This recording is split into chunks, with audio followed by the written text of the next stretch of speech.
Welcome to the Orbital Drop Shock podcast. I'm Jared. And I'm Lad. And today we are talking about the prophets, or as Lad likes to call them, cuddly. Listen, I made one comment saying that they look kind of cuddly, and all of a sudden I'm getting outed and beat up for it. Yeah, the prophets, cuddly. All right, so anyway, the prophets are called the San Shayum. I would say I regret my decision, but yeah, the prophets are called the San Shayum, and they're basically the religious heads of the covenant. Mm-hmm. And they come from the planet Gen Queer Quam, which is a former Forerunner colony. And this is important when we get to their history. So they're frail, but they hang out in these hover chairs, which are basically like, essentially, think of it like Yoda's chair from Attack of the Clones, only it shoots a laser. Oh, really? I didn't know they shot lasers. Yeah, because in Halo 2, one of the boss battles is a prophet. Got it. All right. So their culture is that, so before the Covenant was born, so there were two groups. There were the pro-technology called the Reformists, who left their homeworld in a Forerunner dreadnought. It's that key ship thing from Halo 2 and 3. Okay. They left their planet in that, and then they left the anti-tech Stoics stranded on the planet. So as a result of this, their already dwindling population was significantly reduced. So at one point, they encountered the elites. Now, the elites are the main warrior class of the Covenant. They will become that. And the two go to war. And eventually, those are like the Arbiter and stuff, right? Those, yeah, those are the ones that have the little mandible jaws. Oh, yeah. So anyway, they go to war, and then they end up forming an alliance, and that was the Covenant. The Covenant started off with just the elites and the prophets, because they both worship the Forerunners as gods and believe that the gods, the Forerunners, hold the key to to the Great Journey, which is essentially their version of paradise and godhood.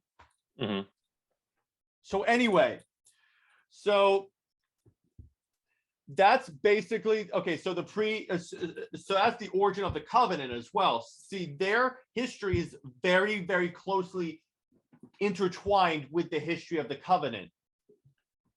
So, and then the way it works, Lad, is that the elites and the prophets would travel to different planets, discover alien races, and then incorporate them into the Covenant. I see. Okay.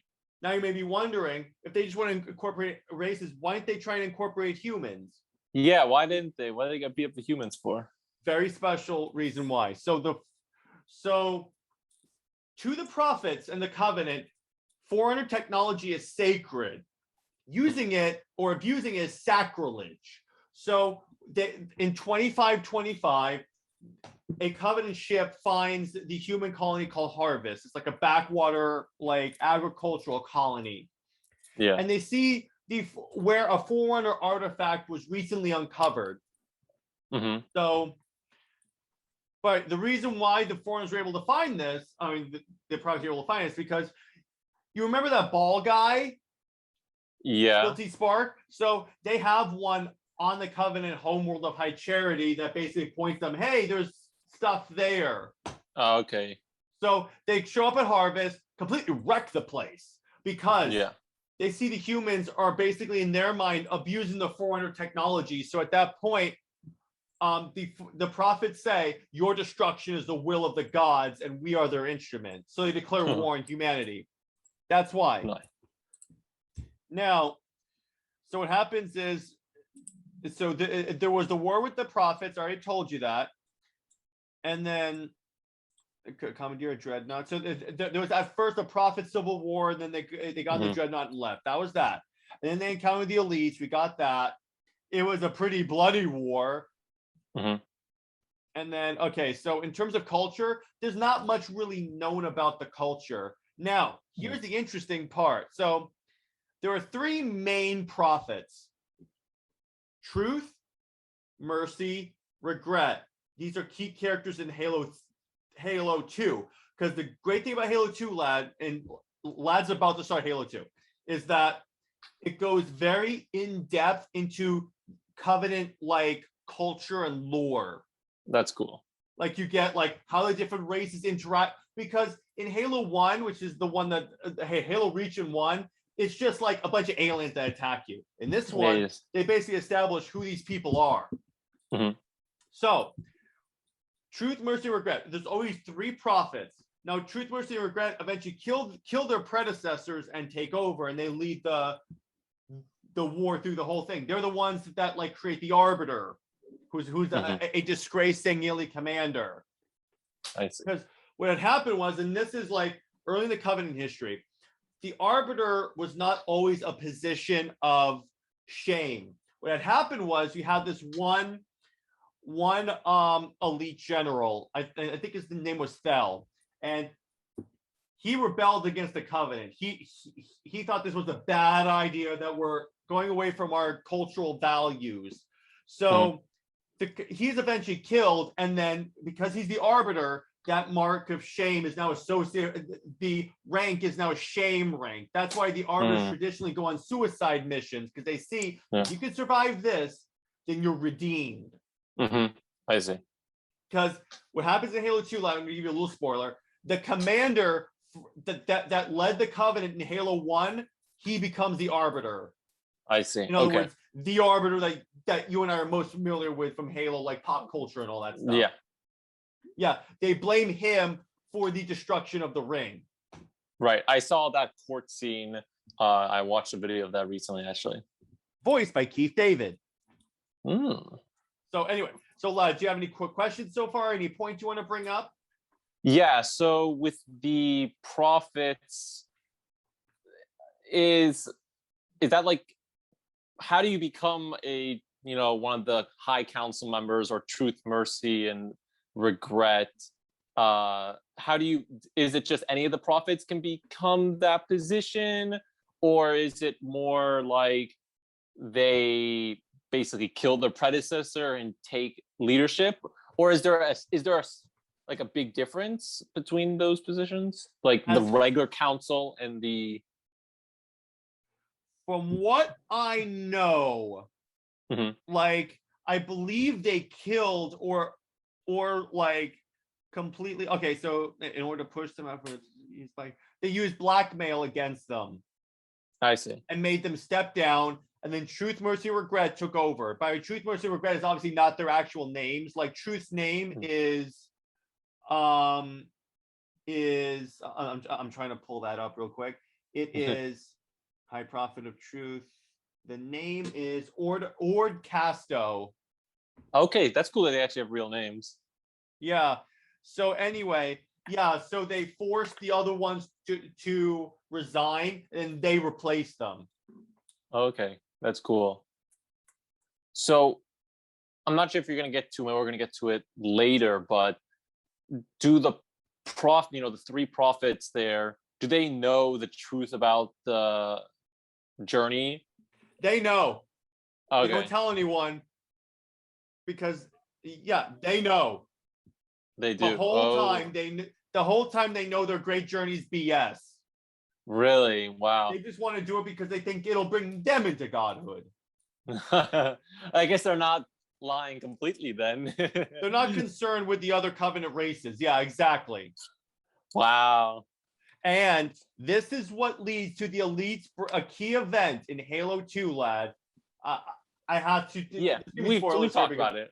Is the Elites break off from the Covenant because they find out that the Great Journey is a lie. Right. And this leads to a Covenant civil war that you're in the middle of in one of the Halo 2 missions. That's really cool. Yeah, we've discussed it. That's why the Elites break off and then join humanity, because they're like, okay, so if it's not going to bring us to godhood, and the rings only bring destruction, we have to stop the rings from going off. Right.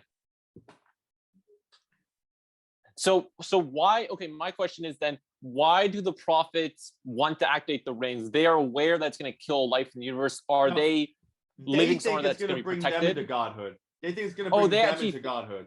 They think it's going to bring just them into ultimate power and stuff. Yeah. Ah, I see. Yeah. because the way they found out is that Guilty Spark survives the destruction of the ring. Guilty Spark is the ball guy that we follow around Halo 1. And he tells them, he's like, oh yeah, we intended to destroy the ring. To destroy all life in the galaxy, to starve the flood. Really? Yes. So it really shows that these guys are all like liars. Right. Yeah. It's a big sham. I mean, it's set up a good political power, political religious entity, and then have everyone kind of like inducted by force into it as they claim different nations and groups and stuff like that. Now, how do the prophets connect with the mantle of responsibility that I always get heard thrown around and stuff? All right, so for those of you that don't know, the mantle of responsibility was this rank for the Forerunners, and what this meant was who was going to have the power to like dictate how the galaxy goes, who's going to be the galactic hegemon. The Forerunners intended that humans take over. That was the other thing that Guilty Spark told the prophets, that so they knew this whole time. They knew that the humans were supposed to become the dominant species, and they didn't want that.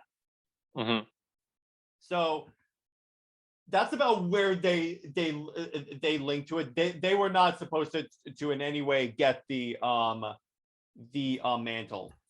I see. So these guys know a lot of information. They're definitely keeping it away so they can keep power and stuff like that in this giant space epic. It's pretty cool. So Truth lived to be 156 years old. Yeah, a lot of the Covenant races have like longer lifespans than humans.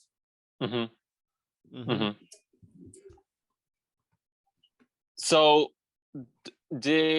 what happens to our main prophets then throughout the games? Because we don't see them in Halo 1, but we saw them in Halo 2, right? And some of the later games as well. Yeah. Okay. So are you asking me what happens to them throughout the game? Yeah. Okay. So what happens is the first time we see him is Halo 2. So basically what happens is that if you saw the cutscene, they were the ones trying the commander. Yeah. So after that, the commander is stripped of his rank and branded. They bring him down and say, hey, become an arbiter. And then we'll send you against these heretics with our blessing. Become the arbiter, become the arm of the prophets. So what happens is, so the arbiter goes and brings them the Guilty Spark. They prime for information. They find out about the activation index for the Halo ring. They send the arbiter to retrieve it. When he's sent to retrieve it, guess what happens? The prophets. This is when the prophets had told the brutes to start killing the elites, because what happened was during the game, the Master Chief is on the surface of Installation 05. That's the ring from Halo 2. He kills the Prophet of Regret. Oh, really? Because Truth arranged it so he would be the only prophet remaining, the only hierarch, because he wanted all the power. So what he did was he sent Regret to the surface of the ring, knowing the Master Chief would follow him. So he takes care of that thing. Then what happens is that throughout the game, the Flood show up and then get on High Charity. High Charity is this big space station that's like their version of Washington, D.C.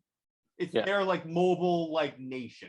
So what happens is that the Flood take over, and then a Flood infection form jumps at the Prophet of Regret and Mercy and kills him. So that's basically how Truth connives the whole thing. So anyway, let me go back for a second. So the brutes, so the Chief kills Regret, and this is actually a mission. It's actually a boss battle. Really hard on Legendary, as Tyler and I can attest. Like, abusively hard.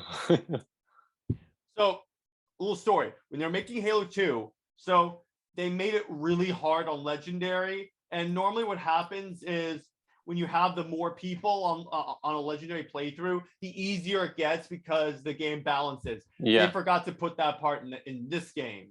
Oh, really? That's why it's a big deal when you complete Halo 2 on Legendary. It's the hardest Halo game. Man. I have. You've beaten it, yeah. Yeah, so anyway, we kill regret. Truth uses this because for like all the Covenant's history, the honor guards, the ones who protect the prophets, and the race again that held the dominant place in the Covenant military structure were the elites. That's why you saw them so much in Halo Reach, because they were the field commanders, they were the generals. In fact, on the council, basically the House of Representatives, it was just the elites and just the other prophets. Wow. Called the Sansayum. They were the only ones allowed to govern the Covenant. But Truth uses this as an opportunity to remove the elites. He basically says the elites can't guarantee our safety. The High Prophet's dead. This had never happened before. Right.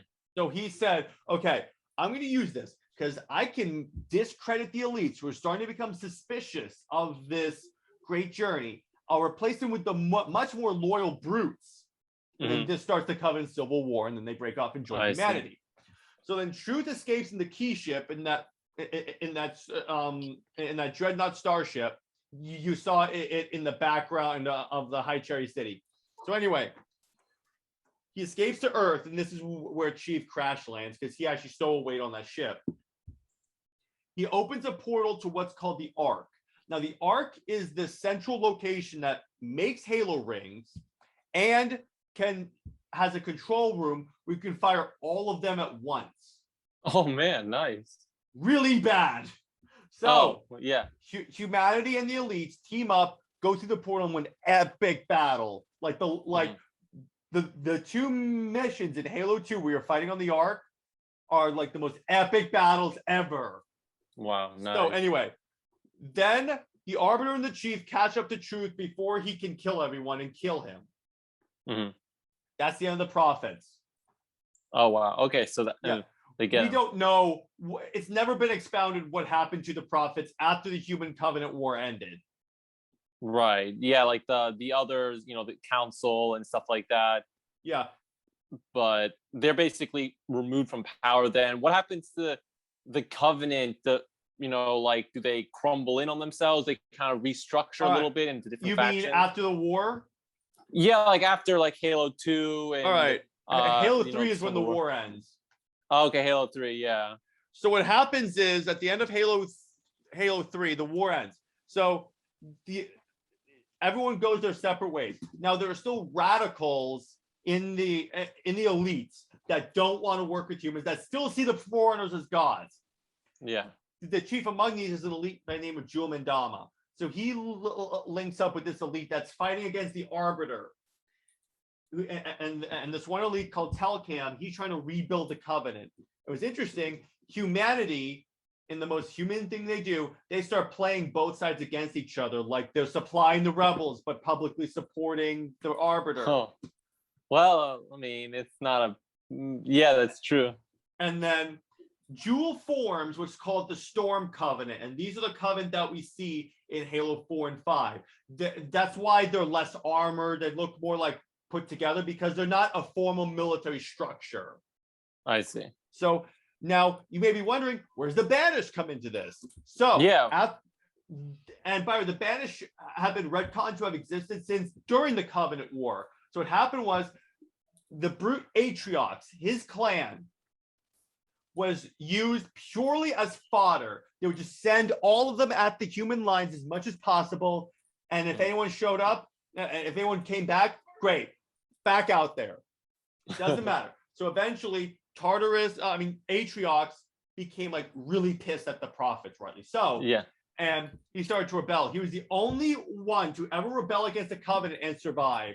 So anyway, wow. He and his brute clan break off from the Covenant, link up with a bunch of elite mercenaries. By elites, I mean Sangheili, and form the Banished. Now, what's interesting is that a Halo Wars 2 cutscene indicates that so the Covenant had two enemies, the Banished and humans. They almost took out the human race.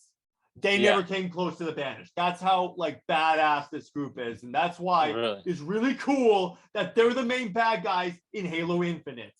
That is really interesting, especially because their lore was established in Halo Wars, right? That's where they that's where they were first established, and they've Yes. been built up. So they basically started off in like the spin-off game, but they became so popular and interesting that they become now like a main series villain, which and retcon to always exist. I really like that.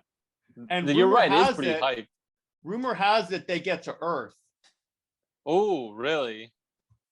That would be so cool to see that.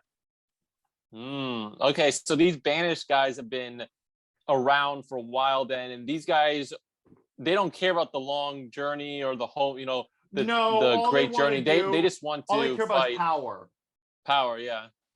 Yeah, so basically what I took Halo Wars 2 as is just setting up Halo Infinite, because you had 5 Wars Infinite. That's where the story goes. Yeah. Because what happens is, so Halo Wars was about this one ship called the Spirit of Fire.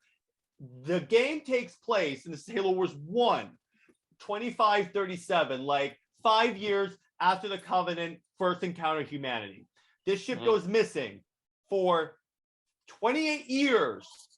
They wake up post-Covenant War and during Halo 5. Oh, okay, cool. Yeah, so that's how the Spirit of Fire shows up. Yeah. So and they show up at the Ark, and this is where the majority of Halo Wars 2 takes place. Wow, that's cool. So that's cool that we have like good background on some of these characters now, like the prophets and their influence on everyone now, the elites, how they've splintered off, and then also the banished who broke off from everyone else. Oh yeah, in addition they have Halo novels that go into this. Like, yeah, I can't imagine. That must be so great for the novels. So much fun. I'll loan them to you. They're really fun. I have to check them out because I always read a lot of Star Wars books when I was younger, and I loved how much lore they put into it. I can't imagine the Halo books are probably. If you love Star Wars books, you will love these.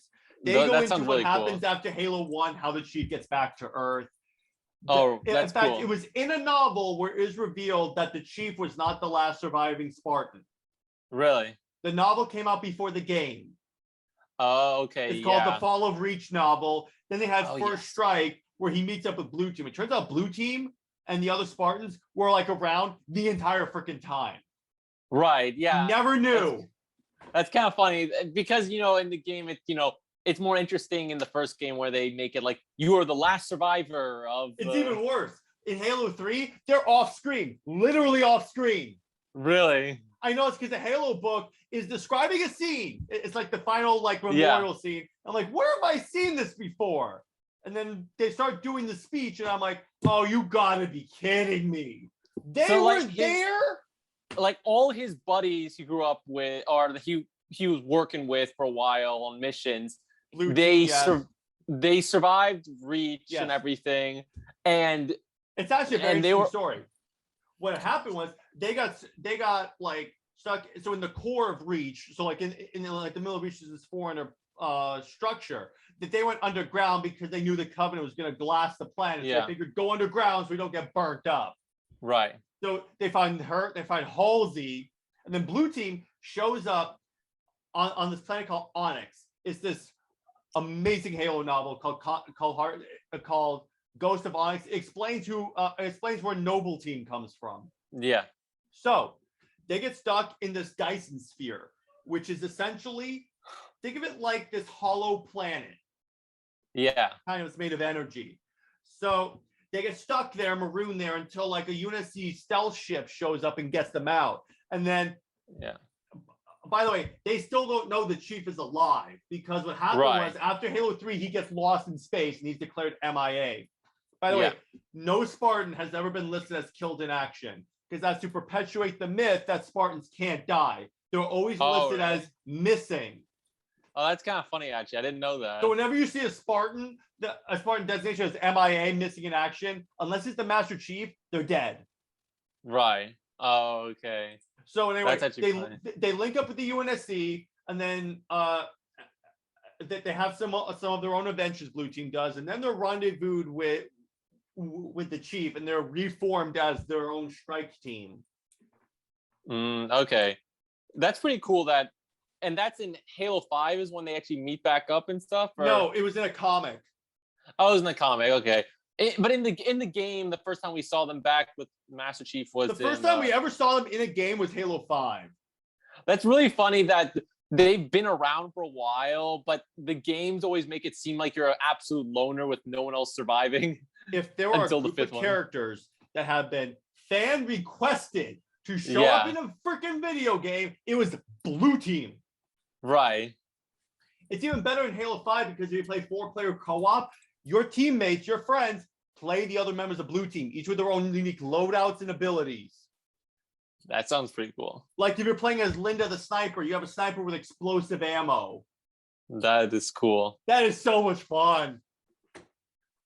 If you're Kelly, the scout, you run faster. Because she's known as the rabbit because she's the fastest of the Spartan 2s. Yeah. Yeah. That is pretty hype. Yeah. So going back to the prophets. Now, actually, what else can we say about the prophets? Do you have any other points you want to make? With the prophets, no, I mean, no, there wasn't much else I was thinking with them in particular. I wasn't sure if you wanted to talk about some of the, like, if we're gonna, we mentioned a few of the races, but I'm not sure if you want to we can talk more races, or we could talk a little bit more about, or we can talk about, Which race do you want to talk about? Well, maybe we can because we already hit a few of them. I also went more in detail on the prophets, but the grunts and some of the other seekers, maybe seekers. Maybe I'm thinking of it. Oh, you mean the hunters? Yeah, the hunters. Okay, I'll go with the hunters. They're easy. So the Covenant shows up on this planet, and they find these worms that are consuming technology. Ooh. These worms. So this is one of the things that makes the Arbiter so essential, because the Arbiter of the time this was known as the taming of the hunters, the taming. Yeah. So he gets them under control and stops them from destroying technology. And then what they discover about these worms is that they can form into these bodies, these heavily armored bodies, and that's where we get the hunters that Yeah, they are beat kind me of up. scared of. Don't worry, we're all scared of hunters. But so the Covenant's like, hey, we should recruit these people. Yeah. In fact, it was the hunters that were, I believe, the first Covenant race incorporated after the elites. Oh, okay, cool. Those guys, that's cool. I didn't know that. Yeah, those guys are pretty rough. Usually I'll just try to rush them, and Jared's trying to do some better strategy, and I'm like, I got this. I'll be a hero, and and then I just get killed automatically because I don't really know what I'm doing with it. Yeah, you have to aim for the orange parts because that's the worms. Okay, got it. Yeah, they're really massive. And they're known as the Lekgolo. Individual worms. And it's Lekgolo. And then when they combine, they're known as the Mega Lekgolo. Nice. Next were the Jackals. The Jackals are the sniper scout class. Okay, that's the one I was thinking. They're the least loyal. They'll do anything for profit. Oh, they're essentially mercenaries. Yeah, I'm down with that. The Jackals, they're the ones that have the shield gauntlets. In fact, guess what? The Jackals are the reason why the Spartans have energy shields. Because what happened was when the Spartans first boarded the Covenant ship, and this is in the animated movie Fall of Reach. We'll watch it sometime. It's really good.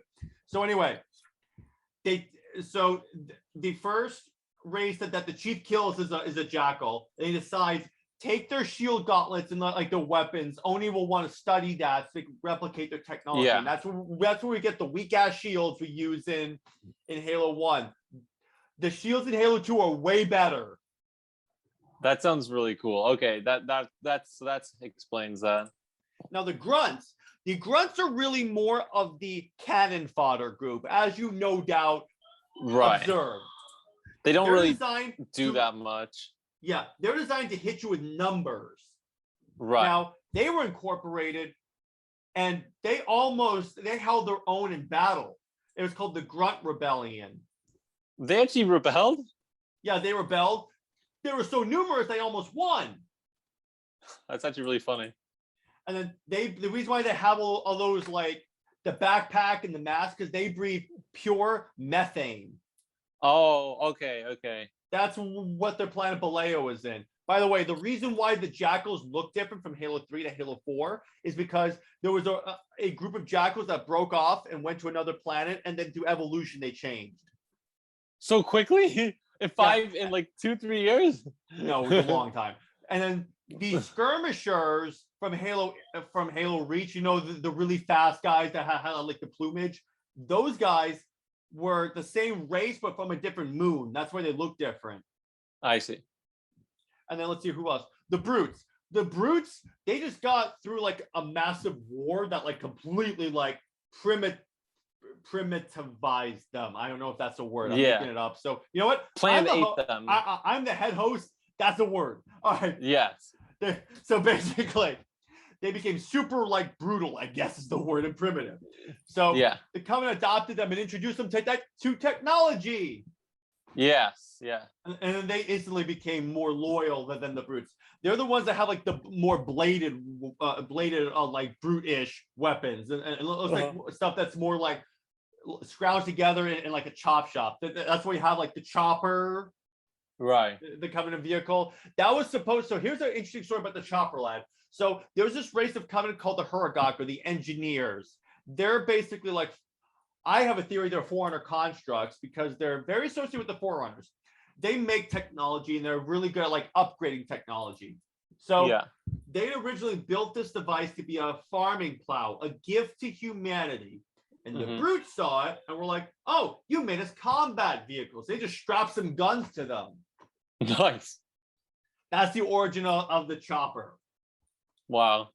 What's next? Oh, yeah. The drones. You haven't encountered the drones yet in direct combat.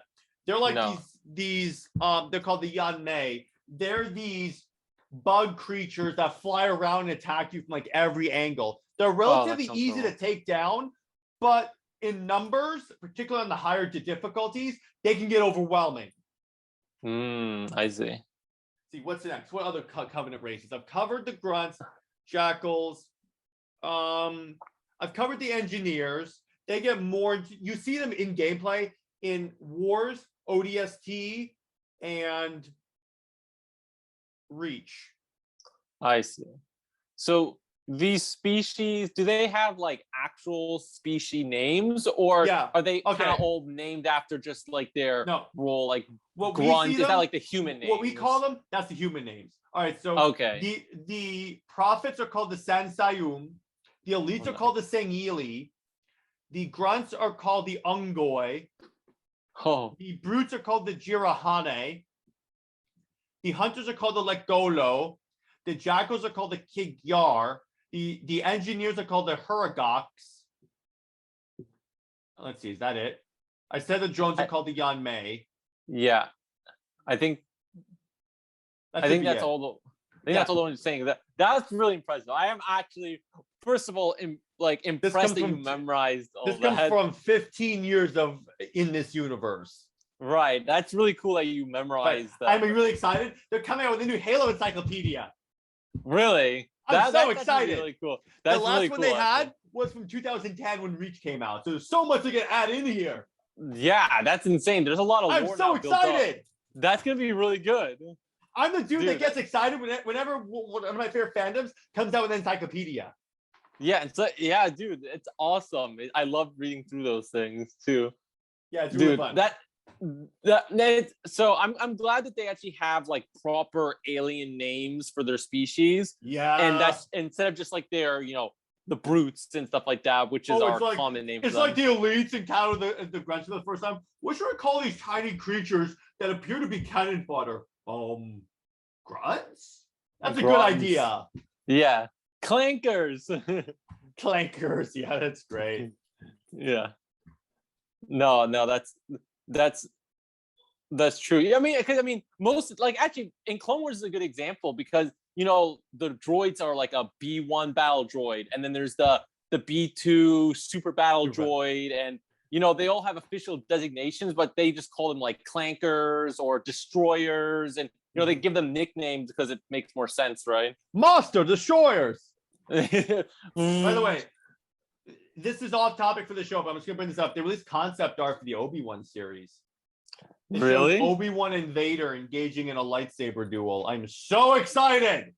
I'm very hyped for that. We need to. Oh, I need to and check that Rogue out. One got and Rogue Squadron got delayed, and there's rumors that's gonna be that they're gonna replace it with a Knights of the Old Republic movie.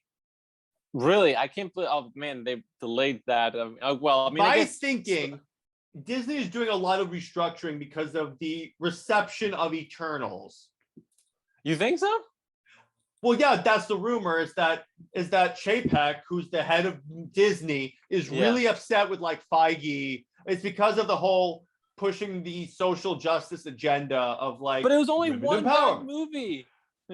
It's the first time a Marvel movie has gotten a rotten rating. Yeah, but if it still makes and money, it's losing money. It didn't make as much as Disney wanted it to make. This is a company that shuts down divisions because even though they're profitable, they're not profitable enough for Disney. Mickey is very greedy. Yes. Chances are, let me put it this way, I would love a Knights of the Old Republic movie, but I also would like a Rogue Squadron movie. So either way, I could care less. Either way, I'm getting some good Star Wars content. Hopefully. Disney still has to regain my trust. They're working through it. They're making good strides with Mando. Yeah. All of a sudden, we see that Disney sells Marvel to Warner Brothers Entertainment because of the. We get a DC Marvel crossover. Yep. All right. So anyway, back to the topic. Now, let me ask you this: what's your favorite Covenant race? Okay. I think the elites are really cool looking. I see, especially when they have like their armor. When they have all the armor on them, they look really in the later really games. Cool. In the later games, the armor changes to indicate their rank. It's not just the color. Really?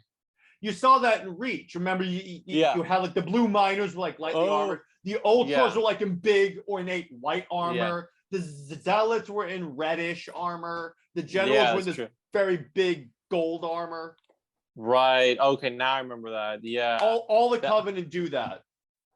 Yeah, that was really cool. Yeah. Okay. Yeah. The elites are really high up there. Mine are the elites, and then probably if I have to pick another one, I'd have to say the Jackals. The Jackals are pretty cool looking. Jackals are nice looking. The brutes look kind of derpy, or sometimes they look very monkey-ish. I do stand Craig. They fixed Craig. Yeah, I stand Craig. I knew they were going to because that's a demo. Yeah, he looks. Do you see like his glow up? He looks awesome now. Like he has got like a sick like beard and like his hair and everything. So he's a brute. That's pretty much the way the brutes always look. They always have a goatee. He looks awesome. After Master Chief beat him up in that, punched him in the last demo of the game, he really took the time to better himself and, look better, get in shape, and now he's back and ready to fight again. Now, since we're talking about the Covenant races, I wanted to bring this up. I'm going to bring up a still from the new Halo Infinite thing because there was a new race introduced. Oh, really? So I'm going to bring up, excuse me, because they released a video that's basically showing Halo. It's the campaign overview. Now, I am going to find the part in the trailer that has it. By the way, this looks like the greatest Halo campaign. Yeah. All right, so the brutes, we have the brutes. Apparently the elites are still going to be in there, but so let me get the brutes are going to start using human weapons as well. The brutes use that. The brutes are the only Covenant race that use human weapons because it's considered dishonorable. Really? That's why you pretty much never see a Covenant, an elite using a human weapon. Okay. Okay. There is actually this isn't a new race yet, but this is a new enemy class. the Spartan Hunter. I think this is called. Oh, okay. You now remember him in the trailer. Yeah. Yeah, Yeah. he's got these He is these pretty cool scary. blades. And then next, Yeah. we have this one more He looks creature. fast.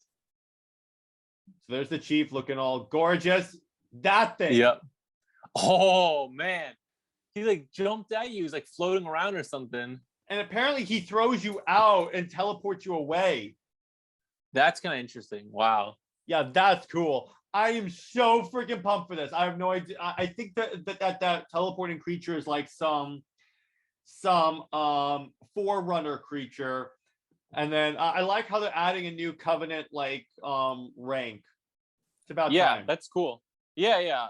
A couple new aliens that make it exciting. Mix up a little bit. That's nice. They look classic to me. You know, they He's don't. called Silent Shadow. That's nice. So, all right. So let's see. Anything else you want to bring up, lad? Any other points you wanted to make?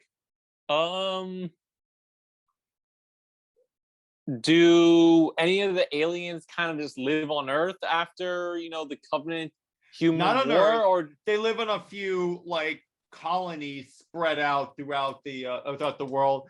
It's kind of so funny because on St. Helios, which is the elite's home world, they'll have a council meeting. There's a trophy, and elite's driving around a warthog. really? Yeah, Nice. he's driving around in like a car. That's funny. Yeah, but they're like throughout the different like areas, and occasionally you'll have like grunts living on St. Helios as like servants. That's another thing. The lower covenant races are like the manservants. I see. And it's very rare to see any race other than a brute or an elite commanding a ship. Oh, really? Mm-hmm. I have a serious question now. Are there any females in any of these species? Yes, but they're not allowed in combat roles. Okay, I see. So they do exist.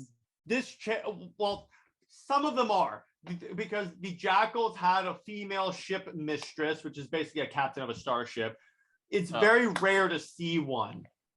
Really, the female. I guess they kind of portray them. Okay, so they do exist. Maybe like on like their home world or something like that. Yeah, exactly.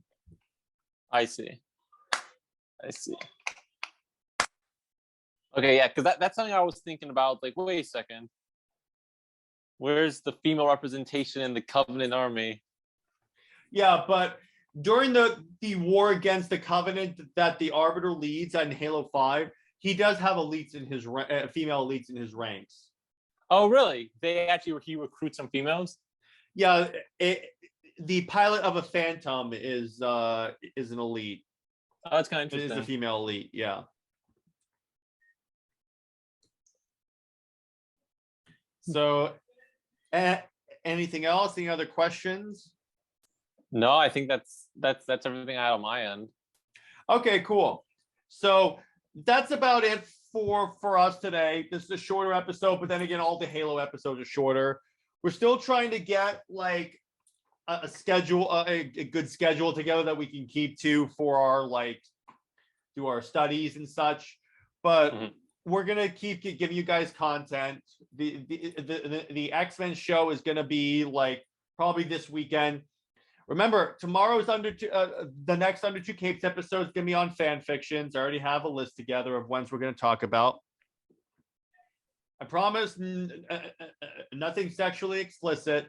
I know fan fictions have that reputation. Oh boy. I just skipped through it.